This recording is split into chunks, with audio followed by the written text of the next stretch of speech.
Beaucoup d'hommes souffrent en silence, surtout après une rupture. Et je suis là pour te dire, gros, que les ruptures sont des choses normales. Et habituellement, c'est la meilleure chose qui puisse t'arriver dans ta vie. Beaucoup d'hommes aussi sont toujours dans une zone d'espoir, une zone d'attente. Vous savez qu'ils sont toujours là à attendre qu'une femme de leur passé revienne et que miraculeusement, les choses vont revenir à la normale. Ils autorisent que des gens de leur passé leur envoient des miettes de pain. Ils autorisent que des gens de leur passé voient leur vie comme étant un moulin. C'est-à-dire que on peut partir, on peut revenir quand on veut. J'ai eu une consultation avec un nouvel abonné qui me parlait de sa situation. C'est que cette femme-là, elle est partie pendant 6 mois, puis après elle est revenue, maintenant elle passe du chaud au froid, et il est là, il est dans une zone de confusion.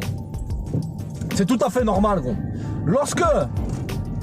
Les gars, lorsque vous passez dans toutes ces histoires de rupture, et c'est des choses communes, il n'y a rien d'extraordinaire.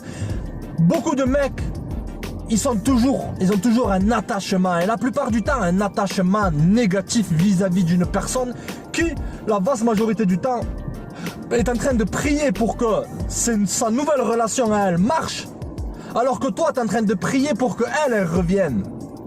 Il faut que tu saches, frère, que si tu es un homme qui se bâtit jour après jour, si tu es un homme qui a des objectifs, qui cherche à devenir la meilleure version de lui-même, pas pour chercher à impressionner, parce que comprends un truc, dans 99,9% du temps, dans toutes ces ruptures, c'est que la personne, la nana, elle a été influencée, à notre époque, par tous ces réseaux sociaux qui sont là, qui leur font croire, ou peut-être ces orbiteurs qui étaient là à leur balancer des disquettes, que ce soit sur Messenger, Instagram. Les réseaux sociaux, les mecs, ils ont fait en sorte que beaucoup de personnes tristes et malheureuses pensent qu'elles peuvent toujours trouver mieux. Lorsque toi, tu tournes le table et que tu te focalises sur toi, parce que l'abonné là, il me dit quoi? Il me dit, ouais, mais à chaque fois qu'elle revient, tout ça, juste après, je me sens comme drainé.